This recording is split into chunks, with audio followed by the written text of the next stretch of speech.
আইসিসির ডেডলাইনের গুঞ্জন উড়িয়ে দিল বিসিবি। বাংলাদেশের সমর্থনে বিশ্বকাপ প্রস্তুতি স্থগিত পাকিস্তানের।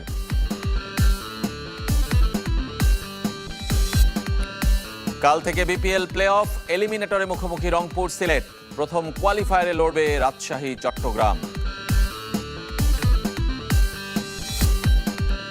চ্যাম্পিয়ন হয়েও ফাইনাল কাণ্ডে শাস্তির মুখে সেনেগাল। ব্যতিক্রমী সাদিও মানের মানবিকতায় মুগ্ধ বিশ্ব। বাংলাদেশের বিশ্বকাপ খেলা আর না খেলা নিয়ে গুজব আর গুঞ্জন প্রতিদিনই বাড়ছে। বিশেষ করে ভারতীয় সংবাদ মাধ্যম আর ভারত থেকে পরিচালিত বৈশ্বিক গণমাধ্যমগুলো নাম না প্রকাশের সূত্রের ছলে নানা ধরনের বিভ্রান্তিমূলক সংবাদ প্রকাশ করছে। এএফপি এবং ক্রিকইনফোর মতো সংবাদ সংস্থাগুলো বলছে 21 জানুয়ারির মধ্যে অবস্থান জানাতে হবে বিসিবিকে। তবে বোর্ড পরিচালকদের কেউই তা জানেন না। এদিকে পাকিস্তানি টেলিভিশন জিও নিউজ দিয়েছে বাংলাদেশের সমর্থনে পাকিস্তানের বিশ্বকাপ প্রস্তুতি স্থগিতের খবর। 21 জানুয়ারি পর্যন্ত সময় বেঁধে দেওয়া হয়েছে বাংলাদেশকে। এর মধ্যে জানাতে হবে টাইগাররা বিশ্বকাপে অংশ নেবে কি না। বাংলাদেশ যদি অনড় থেকে বয়কট করে বিশ্ব আসর, তাহলে স্কটল্যান্ড সুযোগ পাবে। আইসিসির সূত্র দিয়ে সংবাদ প্রচার করে জনপ্রিয় ক্রিকেট ওয়েবসাইট ইএসপিএন ক্রিকইনফো। পরবর্তীতে বৈশ্বিক বার্তা সংস্থা এএফপিও এমন খবর প্রকাশ করেছে। তা নিয়ে সরগরম ক্রিকেট পাড়া। তবে বিসিবি জানিয়েছে বাংলাদেশকে কোনো ডেডলাইন দেয়নি আইসিসি। তাদের প্রতিনিধির সাথে আমাদের বিস্তারিত আলোচনা হয়। ওনারা তখন আমাদেরকে বলেন যে ঠিক আছে, এই ব্যাপারগুলো তারা যে আইসিসিকে অবহিত করবে এবং পরবর্তীতে ডিসিশন আমাদেরকে জানিয়ে দিবে। তো এ ব্যাপারে ওনারা কোনো স্পেসিফিক ডেট বা কবে নাগাদ জানাবেন কিছুই বলেননি। শুধুমাত্র বলেছেন যে আমাদেরকে পরবর্তী তারিখটা কবে হবে জানিয়ে দিবে। এর আগেও একই ওয়েবসাইট বাংলাদেশের বিশ্বকাপ নিয়ে ভুল তথ্য দিয়েছে, যেখানে ডেডলাইনের বিষয়ে বিসিবি জানে না। অথচ ক্রিকইনফো কিভাবে জানলো, প্রশ্ন বোর্ডের আরেক পরিচালকের। এটার সূত্রটা যারা বলেছেন তারা আমার থেকে হয়তো ভালো জানতে পারবেন। আমি কিন্তু সত্যিকার অর্থে অনেস্টলি স্পিকিং আমি এর বেশি আর জানি না এবং বলতেও পারবো না। ভারতে যেতে বাধ্য করলে বিশ্বকাপে অংশ নেবে না বাংলাদেশ। বিসিবি আর সরকারের সিদ্ধান্ত একই। দেশের সম্মানের সাথে কোনো আপোষ নয় মনে করিয়ে দিলেন আরেক বোর্ড পরিচালক খালেদ মাসুদ। যে ডিসিশনটা আসুক আমি মনে করি পজিটিভভাবে দেখি যে তারা নিশ্চয়ই আমাদের দেশের জন্য কথা বলবেন এবং আমরা সেটাতেই মনে করি অনার থাকা উচিত আমাদের। বাংলাদেশের ন্যায্য দাবির পাশে দাঁড়িয়েছে পাকিস্তান। জিও নিউজ সহ দেশের একাধিক গণমাধ্যম জানিয়েছে বিশ্বকাপ প্রস্তুতি স্থগিত করেছে পাকিস্তান। শুধু তাই নয়, দেশটি যদি বিশ্বকাপে অংশ না নেয় তাহলে বিকল্প পরিকল্পনা কি হতে পারে সেটাও জানতে চেয়েছেন পিসিবি চেয়ারম্যান মহসিন নাকভি। আইসিসির ইভেন্ট থেকে নাম প্রত্যাহার করতে সুনির্দিষ্ট ও যৌক্তিক কারণ দেখাতে হয়, নয়তো $2 মিলিয়ন জরিমানা গুনতে হতে পারে। তবে দেশটি অংশ না নিলে ভারত পাকিস্তান ম্যাচ থেকে যে লভ্যাংশ হারাবে আইসিসি, তার সামনে জরিমানার এই অঙ্ক কিছুই নয়। আশরিক রুদ্র, চ্যানেল 24, ঢাকা। বিপিএল এর খবর এবার। লিগ পর্ব শেষে কাল থেকে শুরু হচ্ছে প্লে অফ। প্রথম দিন 2 ম্যাচ। এলিমিনেটরে দুপুর 1টায় মুখোমুখি হবে রংপুর রাইডার্স ও সিলেট টাইটান্স। আর সন্ধ্যা 6টায় প্রথম কোয়ালিফায়ার খেলবে রাজশাহী ওয়ারিয়র্স এবং চট্টগ্রাম রয়্যালস। 21 জানুয়ারি আরেক কোয়ালিফায়ার আর 23 জানুয়ারি হবে ফাইনাল। শুরু থেকেই আলোচিত রাজশাহী ওয়ারিয়র্স। গ্রুপ পর্বের পারফরমেন্সেও দলটা সবার উপরে। শিরোপার কাছে এসে খেই হারাতে চায় না। কোয়ালিফায়ার জিতলেই উঠে যাবে ফাইনালের মঞ্চে, প্রতিপক্ষ চট্টগ্রাম রয়্যালস।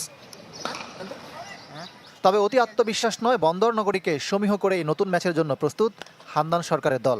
দলের সেরা বিদেশি তারকা জিমি নিশাম সতীর্থদের উপর বিশ্বাস রাখলেও বাস্তবতা মনে করিয়ে দিলেন। দল ভালো খেলে আসছে, সবাই আত্মবিশ্বাসী। তবে এটাও ঠিক, একটা নতুন ম্যাচ খেলবো।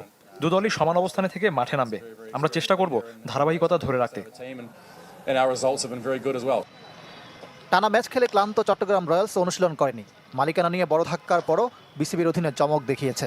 তবে ইনজুরিতে অ্যাডাম রসিংটন ছিটকে যাওয়ার পর কিছুটা ছন্দ হারিয়েছে। শেষ ম্যাচে হেরেছে ঢাকার কাছে, তবে কোয়ালিফায়ারে একই ভুল করতে চায় না। বিশ্রামে কাটিয়েছে রংপুর রাইডার্সও। এলিমিনেটরে তারা মুখোমুখি হবে সিলেট টাইটান্সের। কাগজে কলমে শক্তিশালী রংপুর প্লে অফে উঠলেও নিজেদের সেরা ক্রিকেটটা উপহার দিতে পারেনি। অধিনায়ক বদলে ফিরছে ছন্দে। আসরে এখন পর্যন্ত সেরা ব্যাটার তাহিদ হৃদয়ের ব্যাট হাসছে। শিরোপা পুনরুদ্ধারের মিশনে শেষটা রাঙাতে চায় মিকি আর্থারের দল। সিলেট উড়িয়ে এনেছে ক্রিস ওকসকে। মিরপুরে অনুশীলনে সিরিয়াস দেখা গেছে ইংলিশ অলরাউন্ডারকে। আরেক ইংলিশম্যান ইথান ব্রুকস আগে থেকেই দলের ভরসার নাম। স্বপ্ন দেখছেন ফাইনালের। আমরা ফাইনালে চোখ রাখছি, সেজন্য শুধু একটা ম্যাচ নয়, আমরা 3টা ম্যাচের কথাই ভাবছি। ক্রিস ওকস বিশ্বমানের ক্রিকেটার, তার আশাতে দল আরও শক্তিশালী হয়েছে। লিগ পর্বে 2 দেখায় একবার করে জিতেছে 2 দল। ইকরাম হুসাইন, চ্যানেল 24, ঢাকা। উইজডেন বর্ষসেরা টি-20 একাদশে জায়গা পেলেন বাংলাদেশের মোস্তাফিজুর রহমান। উইজডেন সম্পাদকীয় পর্ষদের বিবেচনায় সেরা একাদশ বেছে নেওয়া হয়েছে, যেখানে পেস ইউনিটে মোস্তাফিজের সঙ্গী জেসন হোল্ডার, জ্যাকব ডাফি এবং স্যাম কারেন। ওপেনিংয়ে ইংলিশ ব্যাটার ফিল সল্ট এবং ভারতের অভিষেক শর্মা। স্পিনারদের মধ্যে আছেন সুনীল নারায়ণ এবং Varun Chakravarthy. Tim David, Donovan Ferreira, Dewald ব্রেভিসরা আছেন বর্ষসেরা একাদশে। গেল বছরের পারফরমেন্স বিবেচনায় একাদশ সাজিয়েছে উইজডেন। জাতীয় দল ছাড়াও আইপিএল, বিপিএল এবং আইএল টি-20 খেলেছেন মোস্তাফিজ। ছিলেন দারুণ ফর্মে। 6.78 ইকোনমিতে নিয়েছেন 59 উইকেট।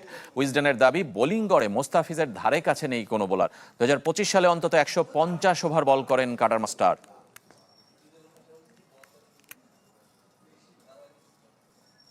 যুব বিশ্বকাপের খবর জানাবো এবার। কাল বাংলাদেশের দ্বিতীয় ম্যাচ, প্রতিপক্ষ নিউজিল্যান্ড। বুলাওয়েতে দুপুর 1:30টায় শুরু হবে খেলা। প্রথম ম্যাচে ভারতের কাছে হেরে শুরুটা ভালো হয়নি বাংলাদেশের। দারুণ শুরুর পরও শেষ দিকে ব্যাটারদের ব্যর্থতায় অল আউট হয়ে যায়। অন্যদিকে যুক্তরাষ্ট্রের সাথে নিউজিল্যান্ডের গ্রুপ পর্বের ম্যাচ বৃষ্টিতে পরিত্যক্ত হয়েছিল। বি গ্রুপ থেকে প্লে অফে যাওয়ার পথ সহজ করতে কিউইদের ম্যাচ জেতা জরুরি বাংলাদেশের জন্য। 4 দলের গ্রুপে টানা 2 ম্যাচ জিতে পয়েন্ট টেবিলের শীর্ষে ভারত। কোনো ম্যাচ না জিতেও পরের অবস্থানে নিউজিল্যান্ড। 1 ম্যাচ হেরে তলানিতে বাংলাদেশ।